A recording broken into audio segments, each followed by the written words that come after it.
Howdy everyone! For today's Jolly Lark, we're going to be painting up one of the new Witcher models from Monster Fight Club. We've got it stuck onto one of the new Jolly Lark painting handles, which are great for models large or small. And if you're watching this as it goes live, are on Kickstarter right now. We'll put a link to both the miniatures and the handles in the description below, so check those both out. To get things started, what we've got is a kind of a medium cool blue base coat. Starting with the cool blue will help develop the shadows without having to do quite so much work. In this case, it's the Badger Style Res Primer. I'll put a link to that below too, in the Oceanic Blue color. I rattle can primed it black first and then put on a layer of the blue primer on top of that. You could prime with just the blue to get going, but if there's a little bit of black in the cracks, that's okay. So on top of that oceanic blue layer, we're dry brushing on a little bit of a Vallejo off-white. Any white, off-white, ivory, whatever works. Just a real light dry brush of that to pick out the edges. We're not depending on this for any final shading or anything, just to kind of reveal the shape of the model. So from there, I've grabbed a little bit of a clear paint medium with the same off-white that I had on my palette before, and just mixing those together to form a translucent white. You can do this with any white paint and any medium, Lamian medium. This is the Pro Acryl Wash Glaze medium. You can even do it with a matte varnish, just some sort of clear paint medium. It works a little bit better than water because you don't want it to be running into the cracks. Because what I'm doing here is laying a little bit of this transparent white on the raised surfaces of the miniatures. And you can see as I'm going over this, this is similar to what you would do if you were zenithal highlighting, which is spraying the miniature from above with either an airbrush or a rattle can. But painting on the highlights like this, I think you end up with a little bit more visible brushstrokes, if that's what you're going for. Sometimes it's described as a painterly look, because you're not just spraying it from above. You can really decide where you want the highlights to go. I think it sometimes can end up with a little more intentional looking placement of the highlights. This is pretty quick and easy. I'm not spending lots of time blending or picking out every edge, and I'm also not spending time avoiding the cracks. On the top of his arm, it's getting a coat of the transparent white. And it's okay if it gets into the cracks and crevices of the models a little bit. You're just kind of trying to bring some definition to the upward facing surfaces of the model, like so. Do pay attention to the parts of the model you think you want to be lighter later. I'm making Geralt's white hair pretty light. I'm making his face a much heavier application of the white. And part of what the translucency is doing here, part of what the mixing about 2 parts medium to 1 part paint, what that's doing for you is letting you put that slightly translucent layer, kind of milky layer of white over some areas, and then go back in and put a little bit more where you want it. You get almost a little bit of a blending without actually blending by layering on some translucent layers. You're not looking for smooth blends, but you can put a little bit of paint on, you get a little bit of white, you can go over that area again. It dries pretty quickly because you're not using water at all, and just kind of keep building up those white highlights until you're happy with where you've ended up.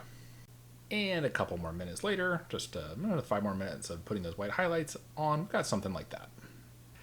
Next step is to smap some textured medium on the base, kind of around those rocks that he's standing on.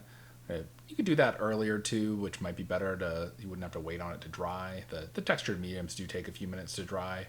I did this right before I went and grabbed some lunch, and that's half an hour is enough for this to harden up and paint it later. So put on some textured medium. I'm going to try to leave it off the rocks that are on his base. Toothpicks, I'm using a bamboo skewer here that works really well to spread the textured medium around, which in this case is the Pro Acryl Fine basing texture. And then you can just wipe the stick off on your paper towel without having to get that texture into your paint water. If you do get a little bit on the sides of the mini, just give it a swipe with a little bit of damp paper towel. So next up, we're going to start making use of some of that blue base coat and the white highlights by starting to add a little bit of color to the miniature. Now I'm not using contrast paints here. I'm not using a wash because I want to just put a relatively thin, even layer of a color on all the parts of the miniature. So to do that, what I'm using here is the Vallejo Scorched Brown mixed with some clear medium. Again, in this case, the Pro Acryl Wash Glaze medium. The order you apply the colors in doesn't so much matter. Each person has their personal preferences. In this case, I'm putting the brown on first because I think I'm planning to use a black wash a little later on some of his weathered, kind of faded black clothing. And using the black wash after the brown will let that thin down black layer get into some of the cracks where the brown touches the black. Normally, I would do things like straps and harnesses that are on top of a miniature's clothing later. Do the clothing, generally you work from inside out. But in this case, I'm doing the brown first, and then we'll kind of be able to touch it up when we put the black on. It's always nice to keep in mind when you're painting where you can be messy and where you need to be neat. In this case, he's got these kind of little brown strips of leather that surround the chainmail on his arms and shoulders. I know I'm going to paint that chainmail with a metallic color in a little bit, so I'm just not worrying too much if I get brown onto the armor plates. Again, just going for a nice thin coat, let some of that blue and white show through your thin down brown layer, and again, thin with medium, not water. Next up, we're going to pop a little silver paint onto the chainmail areas of the Witcher's armor. And it's okay if you leave a little bit of that blue showing in between the color layers. I think that looks kind of neat as a painterly shadow. Especially if the colors you're putting on are lighter than the blue itself. If you're putting on a color that's darker than the blue, probably want to cover it up because you don't want the shadowed area to be lighter than the color of the area. Make sense? So with the silver done, it's time to add a little color to the face, and because again we're adding lighter colors that are lighter than that blue undercoat, we're going to add a little bit of color to the face in exactly the same way by adding a little bit of flesh tone mixed in with more of the same clear medium. In this case, I'm lightening up a rosy flesh tone a little bit because I don't want it to be quite that dark, and just painting that all over his face. You'll know you're using the right amount of medium if some of that blue still shows through as a shadow. Now it's time to add some black. Geralt's armor is mostly black, at least all the cloth bits of it. And this is where that blue-white undercoat really shines through, because by adding a few layers of black wash, and we can really control where the black's going, we can create a really nice, weathered, faded black fabric pretty quickly and easily. Now, rather than using black paint mixed with medium, for this step, I'm actually going with the Vallejo black glaze because it's a little bit more transparent. And is going to obscure the raised areas a little bit less. Just kind of giving the armor bits a black wash all over. You can see hit the rocks while you're at it. And you can see what that's doing is giving you a nice weathered, faded black fabric look. And you can keep adding more black just kind of until it looks right to your eye. Black when it fades gets pretty light. Put it on in thin layers and just work out that till you're happy with the level of shadow you've got. So black's an appropriate shade color for much of the miniature, but we want his face to really stand out, so we're not going to put any of the black wash on the face. And you can see that that's really made the face a nice bright focal point. Instead, to shade the skin a little bit more, we're just going to put a little touch of the Vallejo flesh wash around the edges of the face to provide a little bit more shading, kind of blending the flesh tones into the blue shadows that are at the edges of this face. A little spot of gray wash on his hair just to bring out that texture a little bit. This is the Citadel Soulblight Gray. And that is basically the basics. At that point, you've got a little bit of color all over the model. And from here on out, it's just about refining the highlights and shading a little bit. So I'm going to go up and grab a big fat dry brush, and I'm going to dry brush very, very lightly, a little bit of a bright white or bright ivory color all over the edges of the miniature. I'm not all over, I'm not getting into the cracks and crevices. This is just, the knees, tops of his arms, a little bit on his face, top edge of the sword. This provides just a little pop of brightness on the areas of the model that you want to draw the eye to a little bit more.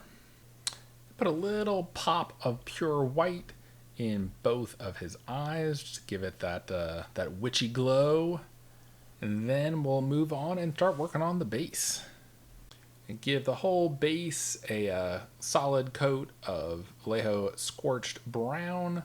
And, when it comes to picking out colors for your bases, it's really season to taste. Some people might want to do dark blacks and grays. Some people might want to do swampy greens. Witcher spends a lot of time in swamps. So, really up to you. Start dark and dry brush up from there. So, this next step you 100% could skip if you want to, or honestly, you could repeat it 3 or 4 more times. It really just depends on how much time you want to spend with the highlights and shadows. I think the miniature is looking pretty good before spending a little more time on the highlights. And all I'm doing here is taking a even more watered down layer of white and brushing it on to just make some of the brightest highlights pop a little bit more. If you do that and you feel like you've added a little bit too much white, or you want to make the transitions a little smoother, you can go back over it again with the same thinned down browns or blacks that we used previously. And it's just kind of a push and pull between adding a little bit of light and then adding a little more color. Add a little bit of light, add a little more color. Usually go back and forth. I'll do, 2 passes of the white on a miniature and 2 passes of the color. You can stop after 1. You could do 5. Really up to you. But I feel like this is a really fun stage of painting the miniature because it's at this stage of adding the very final brightest highlights. This is where you're creating that really sharp contrast between the highlights and the shadows, and the miniature really comes alive in your hands. And a common mistake when painting black cloth is not going bright enough with the highlights. You really do want some sharp, bright highlights to tell the story. Now, I'm liking how it looks, but I did feel like the leather straps were maybe a little washed out, kind of maybe didn't stand out quite enough with the same highlighting applied all over the miniature. So grab a little bit of the Citadel Dark Oath contrast, which is a nice kind of reddish brown. I'm just going to thin that down a little bit and go over most of the leather areas with that reddish brown to give a little bit of warmth to the leather and contrast it against the cool black. Some final details, little spot of red, tiny little spot of red on the 2 eyes of his wolf amulet. And that's the model pretty much done. Just a couple of final highlights on the base. Gonna hit the rocks that he's standing on with a light gray highlight. Did grab a pot of light gray for this just to have it be a slightly different color gray than we've ended up with on the model. Little bit of a thin green wash. This is the Vallejo green wash into some of the cracks on the rocks. I often find adding a little hint of another color on the base is a nice way to make a monochromatic miniature a little bit more colorful and to highlight the monochromaticness of the miniature. So just a little bit of a mossy greenness on the rocks there. Once that green's dry, just hitting the base all over with a lighter kind of khaki color to highlight the texture. Just kind of light strokes, not getting it on him and not getting it too much on the rocks. Hit the edge of the base with whatever the darkest color you used in painting the base. Pop on some grass tufts of your choice. These are the gold Tajima 1 self-adhesive tufts. And there you go. It's a final step. I'm going to just brush on a quick layer of the Vallejo Mecca varnish in matte. This goes on clear. It kind of ties all the colors together. Sometimes when you're painting with a mixture of washes and contrast paints and different manufacturers of paints, you can end up with a little bit of an uneven finish. Sometimes you end up with a little glossiness in the cracks of the model. And a quick coat of the Vallejo matte varnish just knocks that right out. So we'll just brush that on with a big fat brush. You want to get a thin layer on there and just kind of go all over. Don't get too much on the grass tufts. And there we go. Everyone's favorite Witcher ready to hit the tabletop. So thanks to everyone who's supporting the Painting Handle Kickstarter. Thanks again to Monster Fight Club for sending me this miniature. Go check those out. They're available now. Thanks for subscribing, and I'll see you next time for another Jolly Lark.